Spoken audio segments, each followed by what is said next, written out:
좋아요와 구독하기는 보시의 공덕입니다. 어느 작은 시골 마을에 민호라는 소년이 살았습니다. 그는 어려서부터 부모님을 여의고 할머니 손에 자랐습니다. 학교에서 민호는 늘 따돌림을 당했습니다. 다른 아이들보다 키가 작고 말수가 적다는 이유로 아이들은 항상 그를 이름 대신 벙어리, 난쟁이라고 불렀습니다. 매일같이 조롱과 따돌림을 당하던 어느 날, 민호는 참지 못하고 자신을 괴롭히던 아이에게 돌을 던졌습니다. 머리에서 피를 흘리던 그 아이는 병원에 실려갔고 민호는 학교에서 정학을 당했습니다. 집으로 돌아온 민호에게 할머니는 아무 말 없이 한 권의 책을 건네주었습니다. 평생 절에 다니시던 할머니는 그것이 부처님의 인욕에 관한 이야기라며 한번 읽어보라고 권했습니다. 이런 상황이 당황스럽고 무서웠던 민호는 무심코 책을 펼쳤고 거기서 인욕에 대한 부처님의 말씀을 처음 만났습니다. 분노로 분노를 이길 수 없나니 오직 자비만이 분노를 이긴다. 라는 구절이 그의 마음에 새겨졌습니다. 어린 민호는 그 구절을 절대 이해하지 못했습니다. 무슨 소리야, 나는 매일 아이들한테 놀림당하고 괴롭힘 당했는데 자비라는 게 도대체 뭔데 분노를 이긴다는 거야 라고 생각하며 그냥 흘렸습니다. 그러던 어느 겨울날 마을에 한 스님이 찾아왔습니다. 동네 절에서 동안거에 들어가기 위해 온 분이었습니다. 학교도 안 가고 심심했던 민호는 호기심에 절을 찾았고 그곳에서는 놀기도 하고 밥도 먹고 떡도 배불리 먹을 수 있었습니다.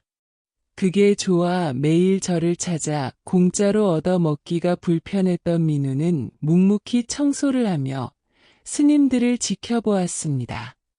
어느 날 한 스님이 민호에게 왜 매일 오는지 물었습니다. 민호는 자신이 화를 많이 내는데 어떻게 하면 화를 참을 수 있는지 알고 싶다고 대답했습니다. 이에 스님은 미소를 지으며 참는 것이 아니라 이해하는 것이라고 말해주었습니다.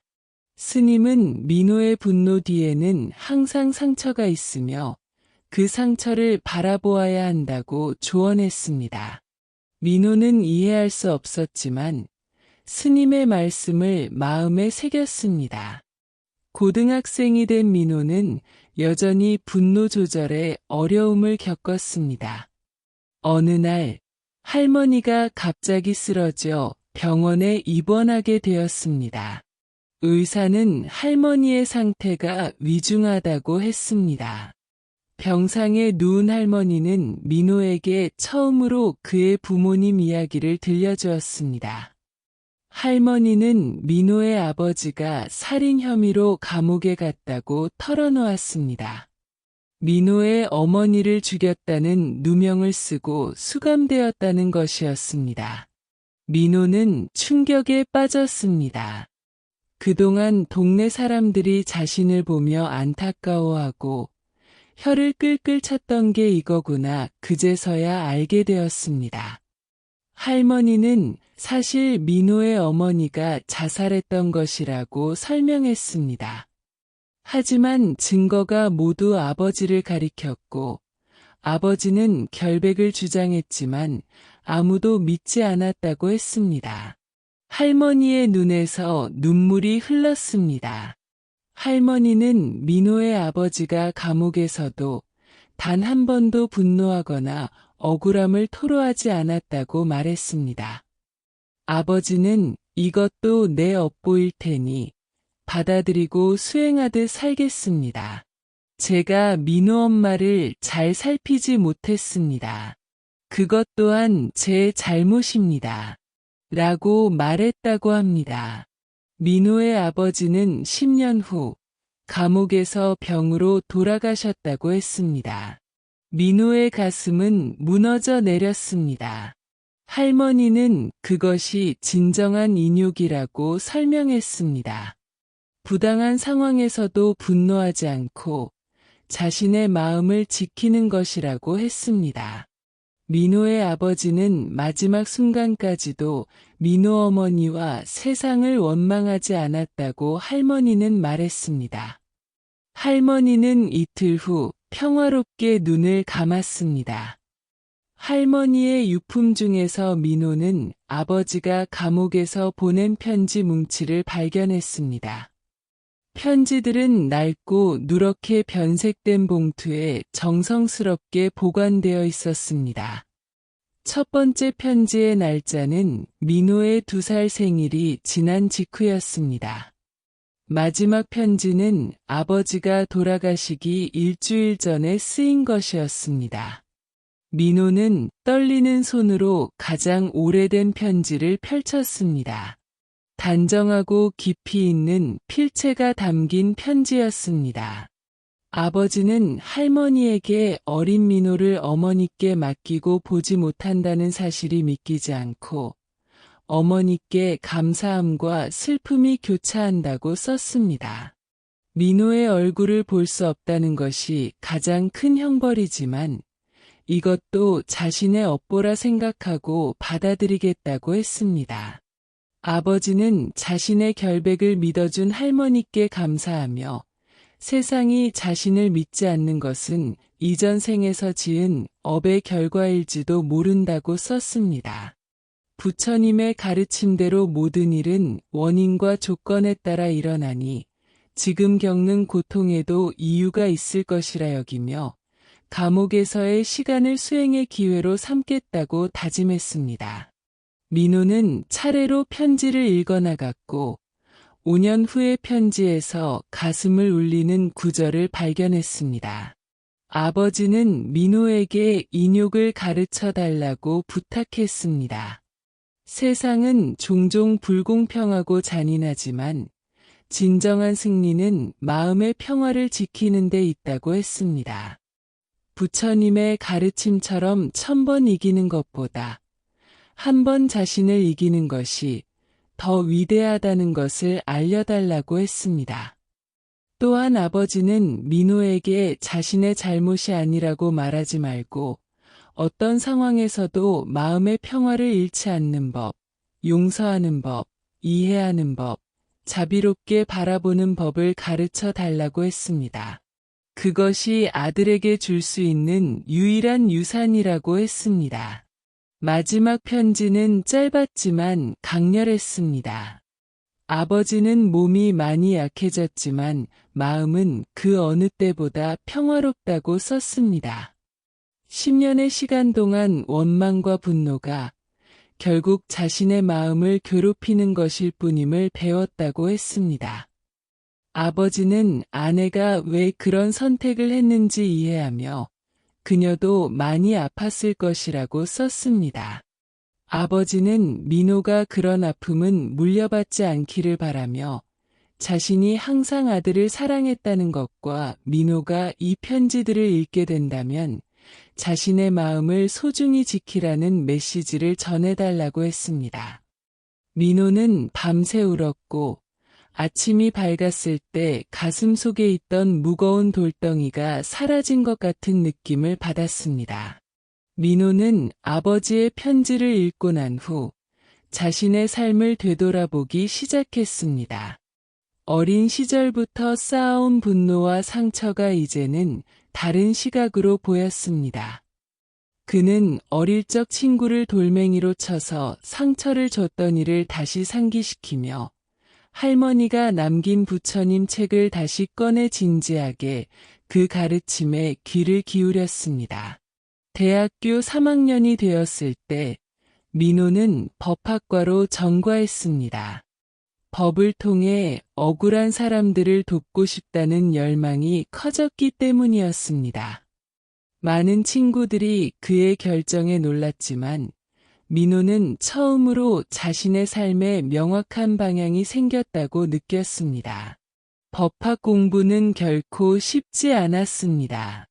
밤새 판례를 읽고 법률 용어를 외우는 일은 끝도 없이 고된 수레바퀴를 쉬지 않고 돌리는 듯한 일이었습니다. 하지만 민호는 아버지의 편지를 책상 위에 붙여놓고 힘들 때마다 그것을 읽었습니다. 1000번 이기는 것보다 한 번 자신을 이기는 것이 더 위대하다. 그 말은 그에게 묘한 힘을 주었습니다. 법학전문대학원에 입학한 첫 해, 민호는 형사법 세미나에서 신우 교수를 만났습니다. 교수는 30년 경력의 판사 출신으로 학생들 사이에서는 냉정한 심판관이라 불리며 두려움의 대상이었습니다. 첫 수업날 신우 교수가 학생들에게 왜 법률가가 되려고 하는지 물었을 때 민호는 억울하게 누명을 쓴 사람들을 돕고 싶다며 자신의 아버지 이야기를 언급했습니다. 강의실이 조용해졌고 신우 교수의 날카로운 시선이 민호에게 향했습니다. 교수는 민호의 아버지가 어떤 누명을 썼는지 물었고 민호가 간략히 설명한 후 교수의 표정이 변했습니다. 수업 후 신우 교수는 민호를 따로 불러 그의 아버지 이름이 태준인지 물었고 민호가 놀라 고개를 끄덕이자 자신이 민호 아버지 사건의 1심 판사였다고 밝혔습니다. 신우 교수는 당시 증거가 모두 민호의 아버지를 가리켰지만 항상 마음 한구석이 불편했다고 고백했습니다. 아버지의 눈빛에는 살인자의 그것이 아닌 깊은 슬픔만 있었기 때문이었다고도 했습니다. 신우 교수는 서랍에서 판사 시절 기록한 개인 일지를 꺼내 민호에게 건넸습니다. 그는 민호의 아버지 사건 이후로 모든 판결에 더 신중해졌고 결국 판사직을 그만두고 교수가 된 이유이기도 하다고 말했습니다. 신우 교수는 민호와 그의 아버지에게 미안하다고 사과했습니다. 민호는 무슨 말을 해야 할지 몰랐습니다. 분노해야 할지, 용서해야 할지, 아버지라면 어떻게 했을지 고민했습니다. 며칠 동안 민호는 잠을 이루지 못했습니다. 신우 교수의 노트를 계속 떠올렸고 그 안에는 아버지 사건의 의문점들과 함께 신우 교수 자신의 후회와 고뇌가 솔직하게 적혀 있었습니다. 일주일 후 민호는 신우 교수의 연구실을 찾아가 아버지의 편지 중 몇 통을 복사해 건넸습니다. 특히 인욕에 관한 내용이 담긴 편지들이었습니다. 다음 날 신우 교수는 수업 중에 갑자기 말을 멈추고 법이 완벽하지 않음을 학생들에게 설명했습니다. 증거와 논리로 판단하지만 때로는 실수하며 그럼에도 불구하고 계속 정의를 추구해야 하지만 더 중요한 것은 자비와 용서를 잊지 않는 것이라고 말했습니다. 수업 후 신우 교수는 민호에게 그의 아버지가 놀라운 분이었다고 말했습니다. 그런 상황에서도 평화와 지혜를 유지한 것은 평생 법정에서 만난 사람들 중에서도 처음이었다고 했습니다. 민호는 자신도 이제야 아버지를 조금 이해하게 된 것 같다고 답했고 신우 교수는 민호가 법률가가 되려는 진정한 이유를 이해했으며 도울 수 있는 일이 있다면 언제든지 말해달라고 했습니다. 법학전문대학원 졸업을 앞두고 민호는 아버지의 사건 기록을 찾아보기로 결심했습니다. 신우 교수의 도움으로 20년 전 사건의 기록물들을 검토할 수 있었고 그 과정에서 이상한 점을 발견했습니다. 어머니의 자살을 자백한 사람, 이른바 목격자라는 사람의 진술에 모순이 있었습니다. 그는 세부 사항에서 일관성이 없었고 핵심 증거에 대한 설명도 애매했습니다. 민호는 이 사실을 신우 교수에게 알렸고 신우 교수도 그 점이 항상 의심스러웠지만 당시에는 자백이 있었고 사건을 다시 재심할 명분이 부족했다고 말했습니다. 민호는 아버지를 위해서가 아니라 정의를 위해 진실을 찾아야 한다고 결심했습니다. 신우 교수는 오래된 사건을 다시 파헤치는 것이 쉽지 않을 것이라 경고했지만 민호는 아버지가 가장 큰 인욕은 진실을 위해 인내하는 것이라고 말했다고 답했습니다. 변호사가 된 민호는 자신의 첫 번째 개인 사건으로 아버지의 명예회복을 위한 재심을 청구했습니다. 그것은 험난한 여정이었습니다. 증거는 오래되었고 많은 관계자들은 이미 은퇴했거나 세상을 떠났습니다. 하지만 민호는 포기하지 않고 밤낮 없이 사건을 파헤쳤으며 마침내 중요한 단서를 발견했습니다. 목격자라고 신고했던 사람이 당시 경찰과 밀접한 관계가 있었다는 것과 그의 진술이 있기 직전 민호의 아버지가 관련된 또 다른 사건의 수사가 갑자기 중단되었다는 것이었습니다. 재심 과정에서 민호는 자신의 감정을 철저히 통제해야 했습니다. 때로는 분노가, 때로는 슬픔이 그를 압도했지만 그는 아버지의 편지를 떠올리며 평정을 유지하려고 노력했습니다.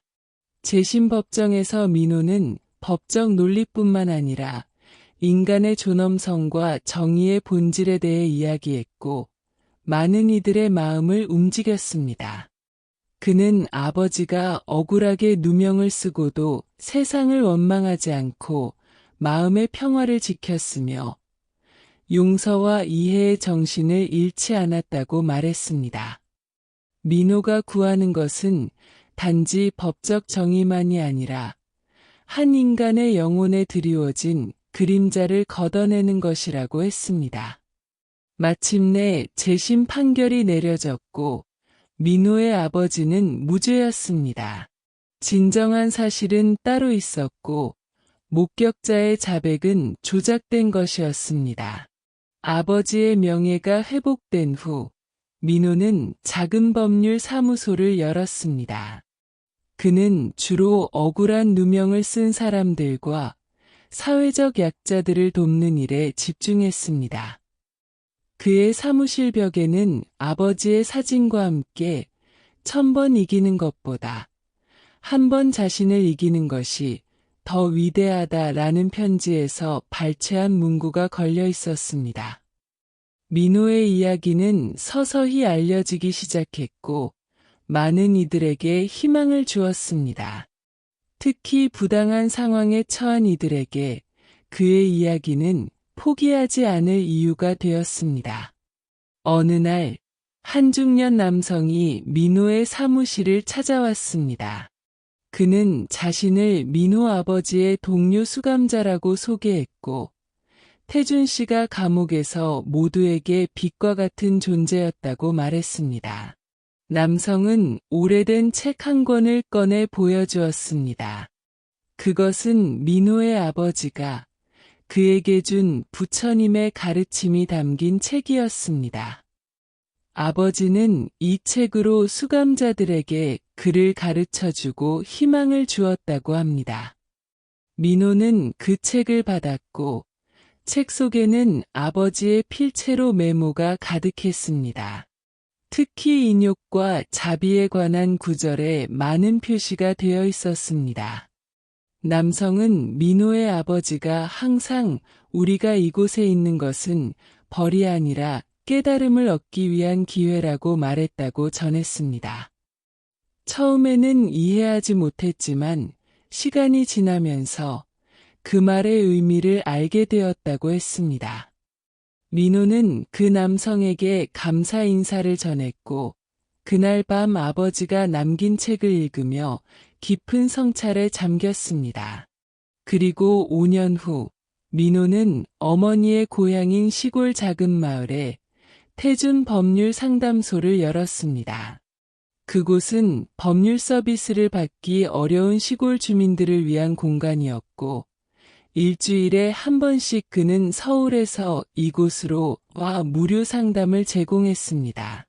민호가 40세가 되던 해 그는 어릴 때 자신이 자주 찾았던 절에 갔습니다. 그곳에서 자신에게 가르침을 줬던 스님을 다시 만났습니다. 스님은 이제 노인이 되어 있었지만 그 눈빛은 여전히 맑고 깊었습니다. 민호는 스님에게 자신이 어렸을 때 화를 참는 법을 물었던 것을 기억하느냐고 물었고, 스님은 기억한다며 자신이 뭐라고 했는지 물었습니다. 민호는 참는 것이 아니라 이해하는 것이라고 하셨다며, 이제야 그 말의 의미를 온전히 깨닫게 된 것 같다고 답했습니다. 스님은 인욕은 억누르는 것이 아니라 받아들이는 것이며, 민호가 그 길을 잘 걸어왔다고 말했습니다. 민호와 스님은 절 뒤편 작은 연못가에 앉았고, 민호는 아버지가 억울한 상황에서도 어떻게 그런 평화를 유지할 수 있었는지 물었습니다. 스님은 잠시 물 위에 단풍잎을 바라보다가 민호의 아버지도 분노하지 않은 것이 아니라 모든 감정을 느꼈을 것이라고 말했습니다. 하지만 아버지는 그것들을 바라볼 줄 알았고 마음의 구름을 자신과 동일시하지 않고 그저 지나가는 현상으로 볼 줄 알았다고 설명했습니다. 스님은 인욕의 궁극적 목표는 고통을 없애는 것이 아니라 고통 속에서도 평화를 발견하는 것이며 민호의 아버지는 그것을 이루었고 민호도 그 길을 걷고 있다고 말했습니다. 다음 날 밤, 민호는 아버지의 묘소를 찾았습니다. 달빛 아래 그는 조용히 아버지에게 이제 인욕이 무엇인지 알 것 같다고 말했습니다.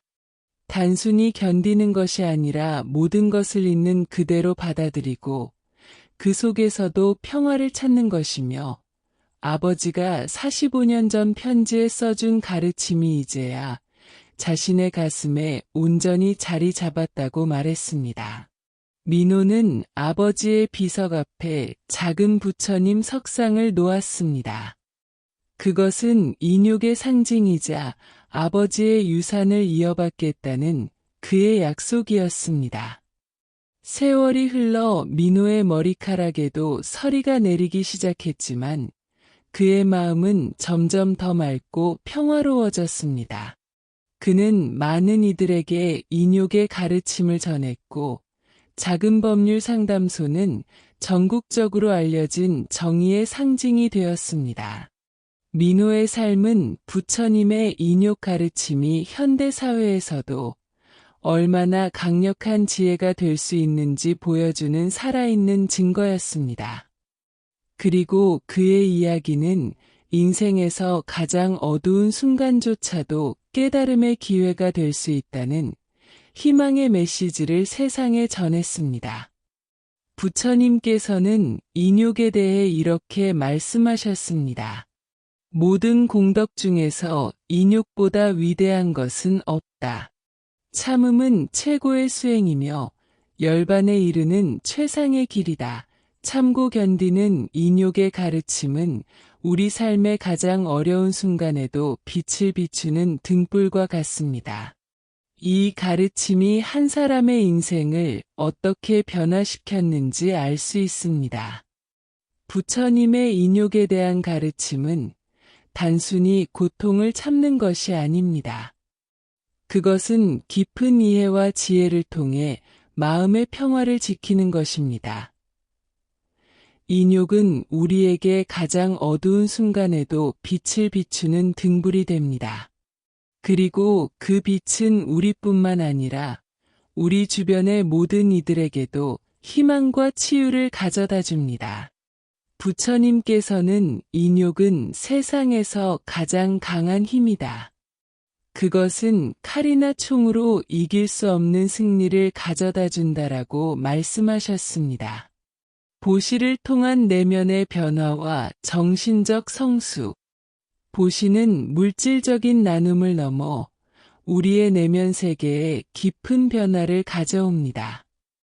부처님께서는 진정한 보시가 우리의 정신적 성숙과 영적 발전으로 이어진다고 가르치셨습니다. 정서적 해방과 내면의 자유. 용서의 선물. 자신에게 상처 준 사람을 진심으로 용서하기. 감정 해방. 오래 품어온 분노나 원한을 내려놓기. 정서적 지지. 다른 사람의 감정을 판단 없이 있는 그대로 받아들이기. 자비 명상. 자신을 포함한 모든 존재에게 행복과 평화를 기원하는 명상하기. 미움이 줄어든다. 보시를 실천할수록 미움과 원한이 자연스럽게 사라집니다. 조급함이 줄어든다. 타인에 대한 배려는 서두름과 조급함을 줄여줍니다. 불안이 가라앉는다. 이타적 행동은 불안과 공포를 감소시킵니다. 숙면을 취한다. 마음의 평화는 양질의 수면으로 이어집니다. 김미영 씨는 오랫동안 자신을 배신했던 옛 친구에 대한 분노와 원망을 품고 있었습니다. 그녀는 상담사의 조언에 따라 용서의 보시를 실천하기로 했습니다. 매일 그 친구의 행복을 진심으로 기원하는 시간을 가졌고, 한 달 후에는 익명으로 그에게 작은 선물을 보냈습니다. 처음에는 어색했지만 시간이 지나면서 그녀의 분노가 놀라울 정도로 줄어들었습니다. 잠들기 전 머릿속을 채우던 복수 계획과 분노의 생각들이 사라지자 그녀는 몇 년 만에 처음으로 깊고 편안한 숙면을 취할 수 있게 되었습니다. 의식의 확장과 지혜의 성장, 지식의 나눔, 자신의 전문 지식이나 경험을 무료로 공유하기, 진리 탐구, 함께 배우고 성장하는 스터디 그룹 만들기, 질문의 선물, 타인이 스스로 답을 찾을 수 있도록 통찰력 있는 질문 제공하기, 귀 기울이기, 다른 관점과 의견을 열린 마음으로 경청하기, 꿈이 맑아진다. 보시는 잠재의식까지 정화하여 꿈의 질을 개선합니다. 지혜가 열린다. 나눔을 통해 자신도 몰랐던 내면의 지혜가 열립니다. 관용이 생긴다. 다양한 관점을 수용할 수 있는 능력이 강화됩니다.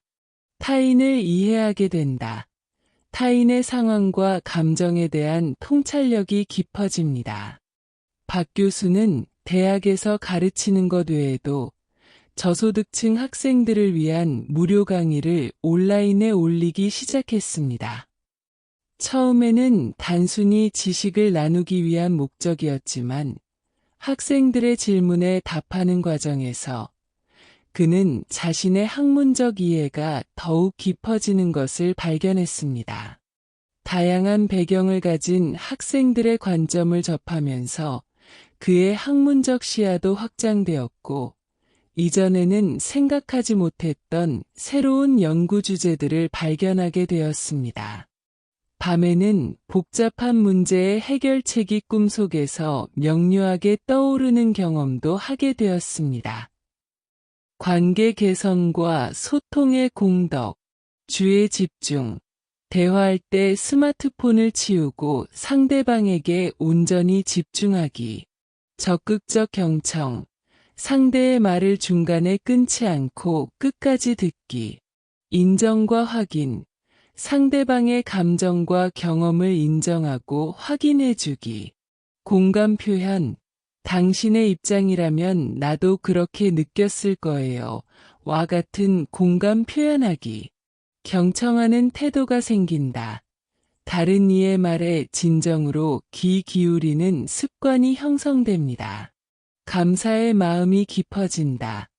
타인의 존재와 기여에 대한 감사함이 커집니다. 눈물이 따뜻해진다. 타인의 고통에 함께 울 수 있는 따뜻한 공감 능력이 생깁니다. 자기 연민에서 벗어난다. 자신만의 문제에 갇히지 않고 더 넓은 시각을 갖게 됩니다. 이지연 씨는 직장에서 늘 자신의 의견을 강하게 주장하는 스타일이었습니다. 그러나 명상 수련 후 경청의 보시를 실천하기로 결심했습니다. 회의에서 자신의 의견을 말하기 전에 최소 3사람의 의견을 먼저 듣고 요약해주는 습관을 들였습니다. 처음에는 어색했지만 이 습관이 팀의 분위기를 크게 개선했고 동료들도 그녀의 의견에 더 귀를 기울이게 되었습니다. 가정에서도 이 방식을 적용하자 10대 자녀와의 갈등이 크게 줄었고 남편과의 대화도 더 깊어졌습니다. 그녀는 다른 사람의 이야기를 진정으로 들으면서 내 인생의 이야기도 더 풍요로워졌다고 말합니다. 존재의 기쁨과 영적 성숙, 무조건적 사랑, 대가나 보상을 바라지 않고 사랑하고 봉사하기, 존재의 보시, 그저 함께 있어주는 것만으로도 위안이 되는 존재가 되기, 영적 지지, 타인의 영적 여정을 존중하고 지지하기, 자각의 나눔, 자신의 영적 깨달음과 통찰을 겸손하게 나누기, 존재 그 자체로 행복해진다. 외부 조건에 의존하지 않는 내면의 기쁨을 경험합니다. 이기심에서 벗어난다. 자신과 타인의 행복이 분리되지 않음을 깨닫게 됩니다. 균형 잡힌 감정을 갖는다. 극단적인 감정의 기복 없이 안정된 정서 상태를 유지합니다. 마음이 강해진다. 외부 환경이나 타인의 반응에 덜 영향받는 내적 강인함이 생깁니다. 정성호 씨는 말기 암 환자들을 위한 호스피스 센터에서 봉사활동을 시작했습니다. 처음에는 환자들에게 무엇을 해주어야 할지 걱정했지만 곧 그들에게 필요한 것은 때로는 그저 함께 있어주는 것임을 깨달았습니다. 그는 환자들과 함께 앉아 손을 잡고 그들의 이야기를 들어주었습니다. 이 경험을 통해 그는 인생에서 진정으로 중요한 것이 무엇인지 깊이 성찰하게 되었고, 일상의 사소한 문제들에 더 이상 크게 동요하지 않게 되었습니다. 죽음 앞에서 진정한 삶의 의미를 배웠다고 그는 말합니다. 그의 가족과 친구들은 그가 예전보다 더 평온하고 강인해졌으며 어떤 상황에서도 균형 잡힌 태도를 유지한다고 말합니다. 보시의 무주상보시. 불교에서는 보시의 가장 높은 형태로 무주상보시를 이야기합니다. 이는 주는 이, 받는 이, 그리고 주는 행위 자체에 집착하지 않는 보시를 말합니다. 부처님께서는 금강경에서 이런 형태의 보시가 가장 큰 공덕을 가져온다고 가르치셨습니다. 무주상보시의 이해, 익명의 기부, 자신의 이름이나 신원을 밝히지 않고 기부하기, 기대 없는 도움, 어떠한 감사나 인정도 기대하지 않고 돕기, 자연스러운 나눔, 의식적인 선행이 아닌 자연스러운 삶의 방식으로 나누기, 보편적 사랑, 특정인이 아닌 모든 존재를 향한 보편적 자비 실천하기, 집착에서 자유로워진다. 결과나 보상에 대한 기대 없이 순수하게 행동할 수 있게 됩니다. 자아 개념이 약화된다. 나라는 고정된 자아관념이 점차 약화됩니다. 우주적 연결감을 경험한다. 모든 존재와의 깊은 연결성을 체험합니다. 깨달음에 가까워진다. 궁극적 해방과 깨달음의 상태에 한 걸음 더 가까워집니다. 최준영 씨는 오랫동안 다양한 자선 활동을 해왔지만 언제나 자신의 이름이 알려지는 것을 꺼렸습니다. 그는 익명으로 장학금을 기부하고 밤중에 노숙인들이 자고 있는 동안 그들 옆에 음식과 담요를 두고 가곤 했습니다.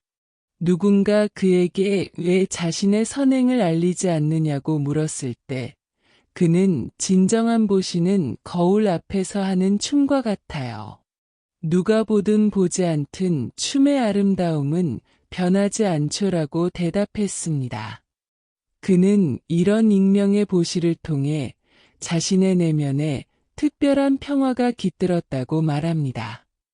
도움이 필요한 이를 돕는 것은 마치 오른손이 왼손을 돕는 것처럼 자연스러운 일입니다. 그것은 선행이 아니라 그저 삶의 방식일 뿐이죠. 보시와 현대사회의 도전. 현대사회는 우리에게 물질적 성공과 개인적 성취를 강조하며 때로는 보시의 가치와 상충되는 메시지를 전달합니다. 그러나 오히려 이러한 도전 속에서 보시의 실천은 더욱 중요한 의미를 가집니다. 디지털 시대의 보시, 디지털 디톡스 선물하기, 가족이나 친구들과 함께 스마트폰 없는 시간 가지기, 온라인 친절, 소셜미디어에서 긍정적이고 지지적인 댓글 남기기, 디지털 지식 나눔, 노인이나 디지털 소외계층에게 기술 사용법 가르치기, 온라인 커뮤니티 봉사, 온라인 지원 그룹이나 포럼에서 조언과 격려 제공하기, 현존감이 높아진다. 현재 순간에 더 온전히 머물 수 있게 됩니다. 정보 분별력이 향상된다. 디지털 정보의 질과 가치를 더 잘 판단할 수 있습니다. 온라인과 오프라인의 균형을 찾는다. 가상 세계와 실제 세계 사이의 건강한 균형을 유지합니다. 디지털 스트레스가 감소한다. 기술로 인한 불안과 스트레스가 줄어듭니다.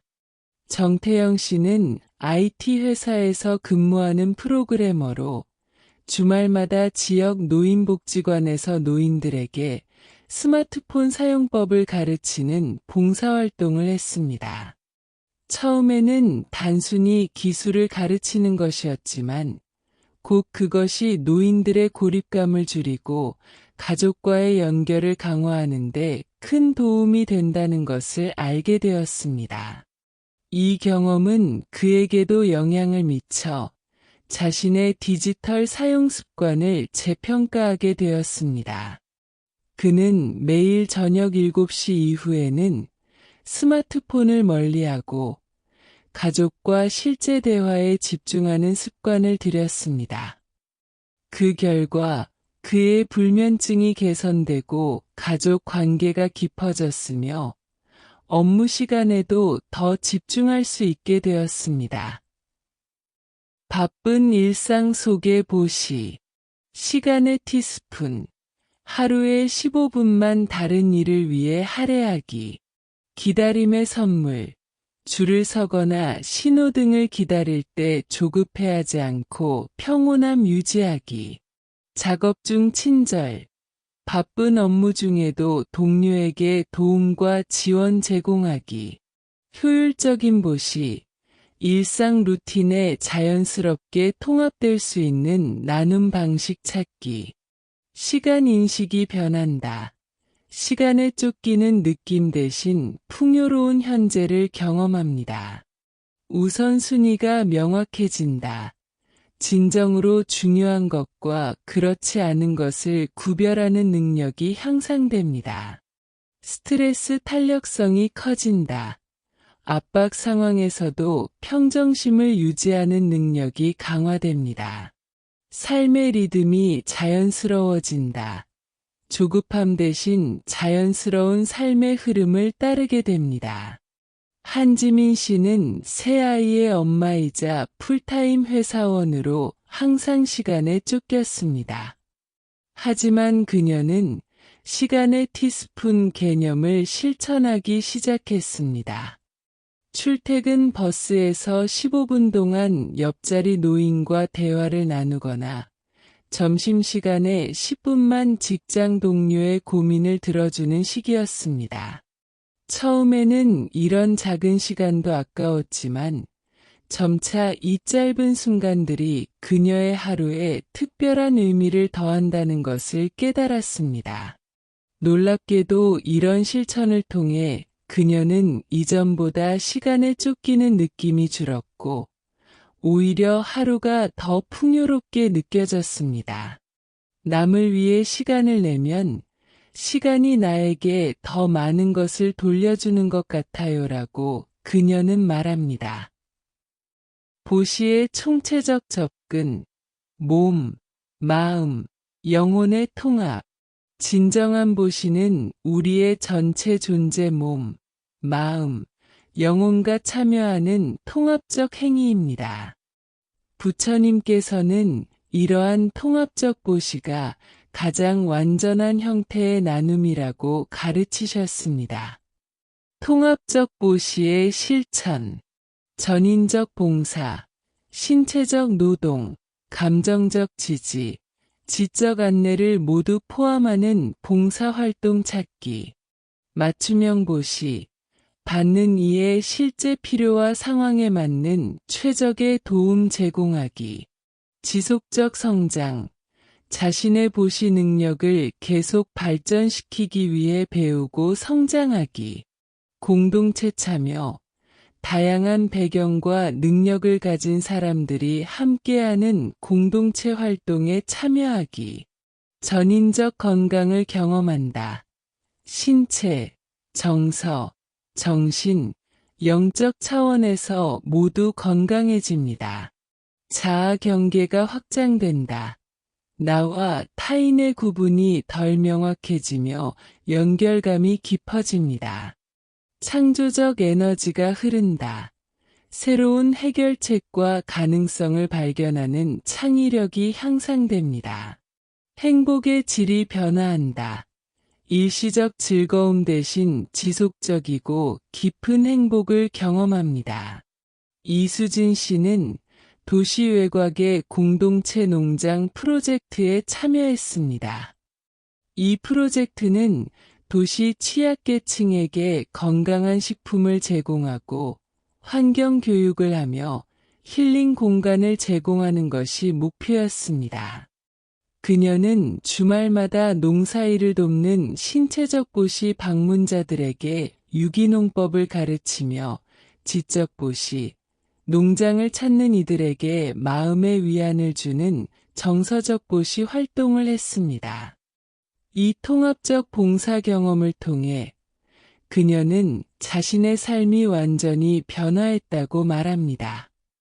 예전에는 분리된 삶을 살았어요. 직장에서는 머리를, 취미 생활에서는 몸을, 명상에서는 영혼을 따로 사용하는 시기였죠. 하지만 이제 모든 것이 하나로 연결되어 있음을 느낍니다. 그녀의 만성 두통은 사라졌고 창의적인 문제 해결 능력은 향상되었으며 그녀가 느끼는 행복감은 이전과는 질적으로 다른 것이 되었습니다. 보시의 여정, 평생의 실천. 보시는 일회성 행사가 아니라 평생에 걸친 여정입니다. 부처님께서는 보시가 깨달음의 길에서 처음 시작하는 수행이면서도 완전한 깨달음에 이른 후에도 계속되는 실천이라고 가르치셨습니다. 보시의 지속적 성장, 점진적 확장, 작은 보시에서 시작하여 점차 범위와 깊이를 넓혀가기, 정기적 검토, 자신의 보시 습관을 정기적으로 성찰하고 개선점 찾기, 새로운 방식 탐구, 다양한 형태의 보시를 시도하고 자신에게 맞는 방식 발견하기, 공동체 참여, 같은 뜻을 가진 이들과 함께 보시를 실천하고 서로 격려하기, 지속적인 성장과 변화를 경험한다. 삶이 정체되지 않고 계속 진화합니다. 삶의 각 단계에서 새로운 의미를 발견한다. 나이가 들어도 삶의 목적과 의미가 더욱 깊어집니다. 자신만의 독특한 보시 방식을 발견한다. 자신의 재능과 상황에 가장 적합한 나눔의 형태를 찾게 됩니다. 영적 여정이 풍요로워진다. 보시를 통해 영적 성장의 여정이 더욱 깊고 풍요로워집니다. 양광수 할아버지는 30대에는 형편이 어려운 학생들에게 장학금을 지원했고 40대에는 환경보호단체에서 활동했으며 50대에는 소외된 노인들을 위한 프로그램을 시작했습니다. 60대에 은퇴한 후에는 자신의 오랜 경험을 바탕으로 청년 창업자들의 멘토가 되었고 70대에는 지역 아이들에게 전통공예를 가르치기 시작했습니다. 80세가 된 지금 그는 자신의 인생 이야기를 책으로 남겨 다음 세대에게 지혜를 전하고 있습니다. 보시는 매 순간 새롭게 발견하는 여정입니다. 내가 할 수 있는 것, 나누고 싶은 것이 나이에 따라 변화했지만 나눔의 기쁨은 변함없이 내 삶의 원동력이 되어 주었습니다. 보시, 행복한 삶의 비밀. 부처님께서 가르치신 보시의 공덕은 고대의 지혜이면서도 현대 과학에 의해 점차 입증되고 있는 보편적 진리입니다. 보시는 단순한 도덕적 의무나 종교적 관행을 넘어 진정한 행복과 충만한 삶을 위한 실용적인 방법입니다. 현대인으로서 우리가 보시를 실천할 때 우리는 단지 타인을 돕는 것을 넘어 자신의 내면도 함께 치유하고 성장시킵니다. 작은 친절에서 시작하여 무조건적인 사랑으로 발전해가는 보시의 여정은 우리 자신과 세상을 함께 변화시키는 강력한 힘입니다. 오늘부터 당신의 삶의 보시를 더 의식적으로 통합해보는 것은 어떨까요? 아마도 당신은 준 것보다 더 많은 것을 받게 될 것입니다. 건강과 행복, 평화와 지혜, 그리고 무엇보다 존재 자체의 깊은 기쁨을. 한 사람의 등불이 수천 개의 등불에 불을 붙여도 그 등불의 수명은 줄어들지 않는다. 마찬가지로 행복은 나눌수록 결코 줄어들지 않는다. 부처님의 가르침. 보시와 영적 성숙의 심오한 공덕. 보시의 공덕은 현세의 물질적, 심리적 이익을 넘어 우리의 영적 여정과 궁극적 해탈의 길에도 깊은 영향을 미칩니다. 부처님께서는 보시를 통해 우리가 수행의 길에 더 쉽게 들어서고 깨달음에 이르는 토대를 마련할 수 있다고 가르치셨습니다. 죽음과 내세의 안정, 무상성찰, 모든 것이 변하고 사라진다는 진리를 매일 명상하기, 집착 내려놓기, 물질적 소유와 자아에 대한 집착을 점진적으로 줄이기, 임종자 돌봄, 호스피스나 임종 돌봄 자원봉사에 참여하기, 윤리적 생활, 옥외 불살생, 불투도, 불싸움, 불망어, 불음주를 지키며 살기. 죽음이 평온하다. 보시를 통해 집착을 줄인 사람은 죽음의 순간에도 평온함을 유지할 수 있습니다. 천상에 태어날 수 있는 복을 짓는다.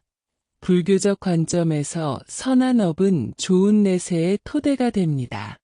다시 인간으로 태어날 때 좋은 조건을 얻는다. 윤회의 관점에서 보시는 다음 생에 좋은 환경에 태어날 씨앗이 됩니다. 두려움이 줄어든다. 죽음과 미래에 대한 불안이 감소합니다. 정현철 씨는 40년간 의사로 일하며 많은 환자들의 죽음을 지켜봤습니다. 은퇴 후 그는 호스피스 센터에서 자원봉사를 시작했고 자신의 의학 지식과 경험을 무료로 나누었습니다. 그는 임종을 앞둔 환자들에게 위안을 주고 남은 가족들을 지원했습니다. 이 경험을 통해 그는 자신의 죽음에 대해서도 깊이 성찰하게 되었습니다. 젊었을 때는 죽음이 두렵고 멀게만 느껴졌지만 이제는 그것을 자연스러운 과정으로 받아들이게 되었습니다. 내가 남을 위해 베푼 것들이 제게 평온함을 가져다 주었어요. 그의 친구들과 가족들은 그가 나이가 들수록 더 평화롭고 만족스러워 보인다고 말합니다. 그는 종종 내가 가진 것들을 기꺼이 나눌수록 떠나야 할 때 더 가벼운 마음으로 떠날 수 있을 것이라고 말합니다. 지혜와 깨달음의 성장. 법보시 불교의 가르침이나 지혜로운 조언을 나누기. 명상 지원. 다른 이들의 명상 수행을 도울 수 있는 환경이나 기회 제공하기. 질문의 선물. 상대방의 지혜를 일깨울 수 있는 질문하기. 영적 서적 나누기. 자신에게 영감을 준 책이나 가르침 공유하기. 기억력이 좋아진다. 지식을 나눌수록 자신의 기억력과 인지 능력이 향상됩니다. 지혜가 열린다. 타인을 위한 보시는 자신의 지혜를 더욱 깊게 합니다. 사유가 맑아진다. 생각의 명료함과 통찰력이 발달합니다. 염오심이 사라진다. 세속적인 욕망과 집착에 대한 혐오감이 자연스럽게 줄어듭니다. 이미정 교수는 불교 철학을 가르치는 교수였지만 학문적 지식을 넘어서는 진정한 지혜를 나누고 싶었습니다. 그녀는 대학 강의 외에도 지역 도서관과 커뮤니티 센터에서 무료 명상 강좌를 열기 시작했습니다.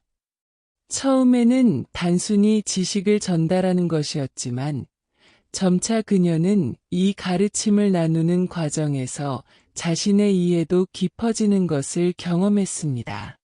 학생들의 질문에 답하려고 노력하면서 제가 미처 생각하지 못했던 통찰을 얻게 되었어요. 그녀는 또한 자신의 사고가 더 명료해지고 복잡한 철학적 개념도 더 쉽게 이해하게 되었다고 말합니다. 가르침을 나누는 것이 제 기억력도 향상시켰어요. 이제는 경전의 구절들을 훨씬 더 쉽게 기억합니다. 무엇보다 그녀는 물질적 소유와 세속적 성공에 대한 집착이 자연스럽게 줄어들었다고 느꼈습니다. 영적 인연과 수행의 토대. 수행 공동체 지원, 절이나 명상센터, 수행 공동체를 물질적, 시간적으로 지원하기. 스승 공경, 자신에게 가르침을 준 스승이나 멘토에게 존경과 감사 표현하기. 수행 환경 조성, 자신과 타인의 영적 수행을 위한 적합한 환경 만들기. 수행자 돕기, 스님들이나 수행자들이 수행에 전념할 수 있도록 필요한 것 제공하기.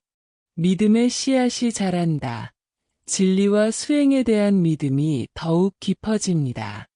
귀한 스승을 만나게 된다. 영적 성장에 도움이 되는 참스승과의 인연이 형성됩니다. 청정한 법문을 듣게 된다. 깊은 진리와 가르침을 접할 기회가 자연스럽게 생깁니다. 선정에 들 수 있는 토대를 만든다. 깊은 명상에 들어갈 수 있는 내적, 외적 조건이 형성됩니다. 최원석 씨는 바쁜 회사원이었지만 주말마다 시간을 내어 지역 명상 센터의 운영을 돕고 시설 관리를 자원했습니다. 그는 또한 매달 급여의 일부를 센터 유지와 수행자 지원에 기부했습니다. 시간이 지나면서 그는 자신의 수행에도 변화가 생기는 것을 느꼈습니다. 이전에는 명상이 어렵고 지루하게 느껴졌지만 이제는 더 자연스럽고 깊어졌습니다. 그는 또한 우연한 기회에 오랫동안 찾아왔던 스승을 만나게 되었고 그를 통해 자신의 수행에 큰 도움이 되는 가르침을 받게 되었습니다. 제가 센터를 지원한 것은 다른 이들의 수행을 돕기 위함이었는데 결국 가장 큰 혜택을 받은 것은 저 자신이었어요. 마치 보이지 않는 손이 제 영적 여정을 인도하는 것 같았습니다. 원석 씨는 이제 자신의 믿음이 이전보다 훨씬 견고해졌고 수행에 대한 의심도 크게 줄었다고 말합니다. 해탈과 궁극적 깨달음을 향한 길. 무아의 보시. 자아의식이나 공로를 쌓는다는 생각 없이 보시하기. 보편적 자비 실천. 모든 존재를 향한 평등하고 무조건적인 자비심 키우기. 집착 없는 봉사. 결과나 보상에 대한 기대 없이 봉사하기.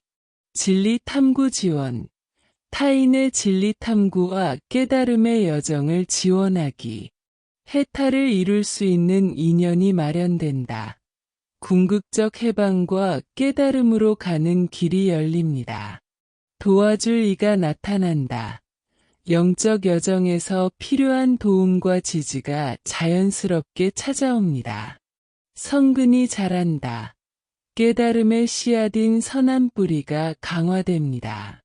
수행이 자연스러워진다. 명상과 영적 수행이 힘든 의무가 아닌 자연스러운 과정이 됩니다.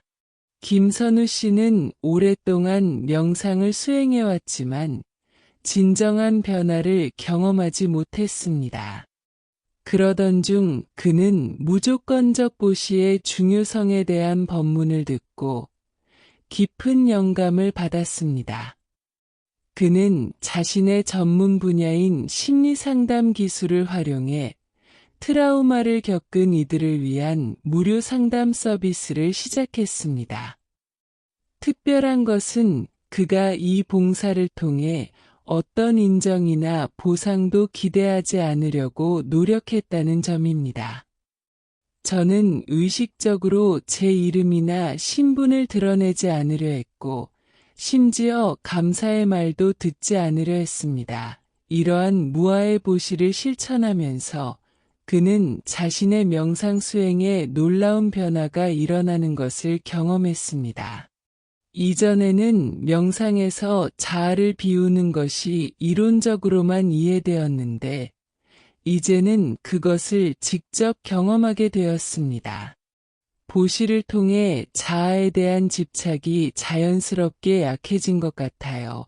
그의 수행은 더 깊어졌고, 그는 이전에 경험하지 못했던 심오한 통찰과 평화를 느끼게 되었습니다.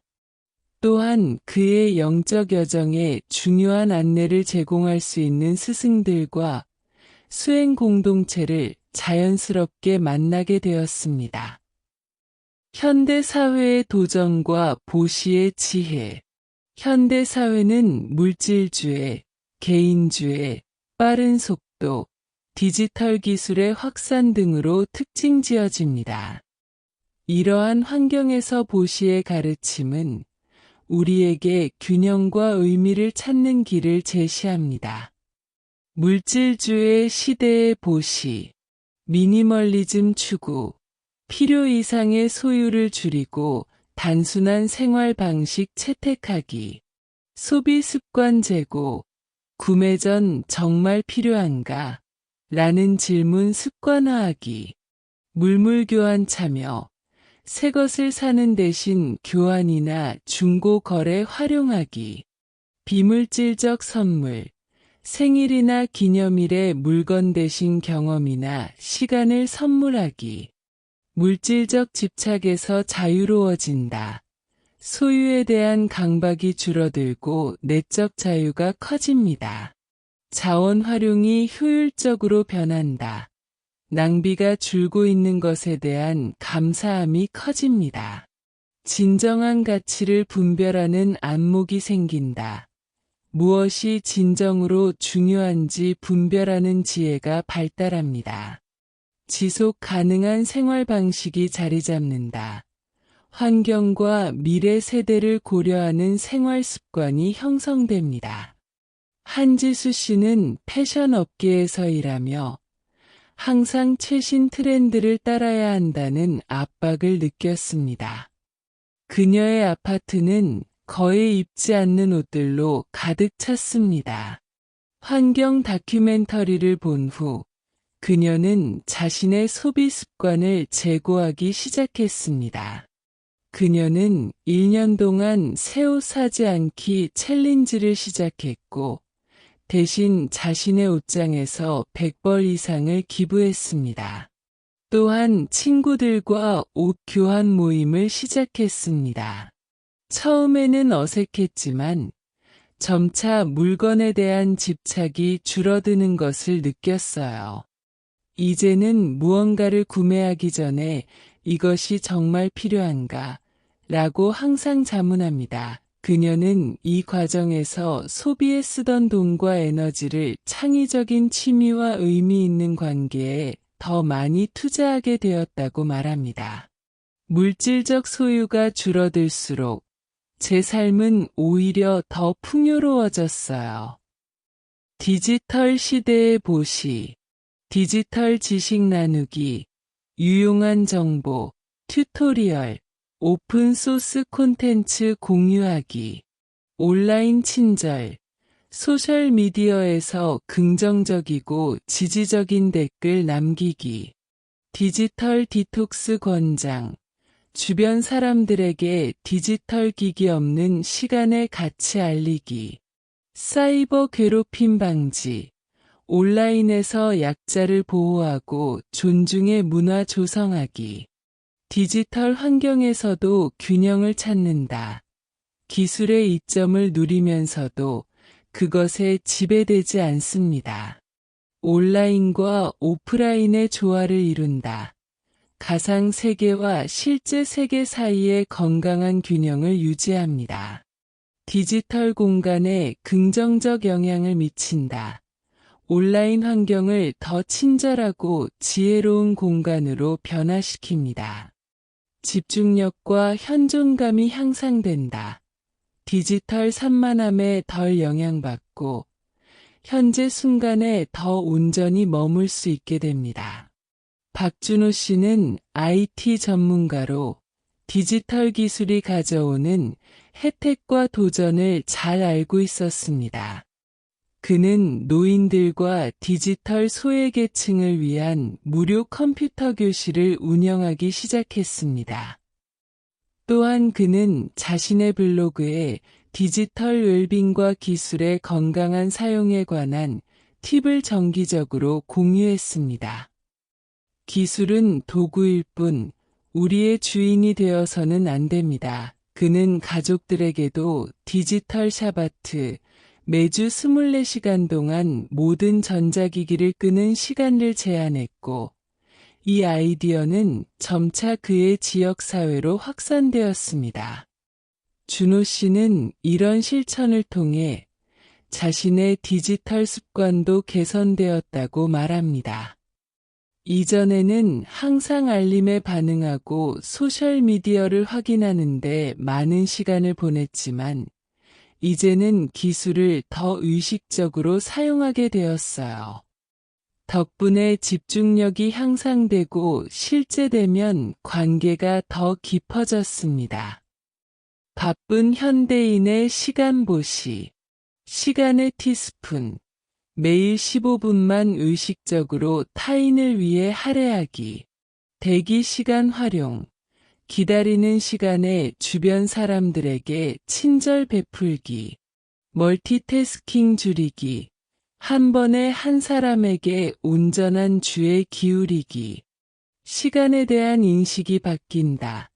시간 부족의 느낌이 줄고 충분함의 인식이 커집니다. 현재 순간에 더 충실하게 된다. 과거나 미래보다 지금 여기에 더 온전히 머물게 됩니다. 관리 능력이 향상된다. 중요한 것과 그렇지 않은 것을 구별하는 지혜가 발달합니다. 지속 가능한 생활 방식이 자리 잡는다. 환경과 미래 세대를 고려하는 생활 습관이 형성됩니다. 제 영상을 시청해 주시는 모든 분께 부처님의 무한한 광명과 가피가 늘 함께 하시길 빌겠습니다.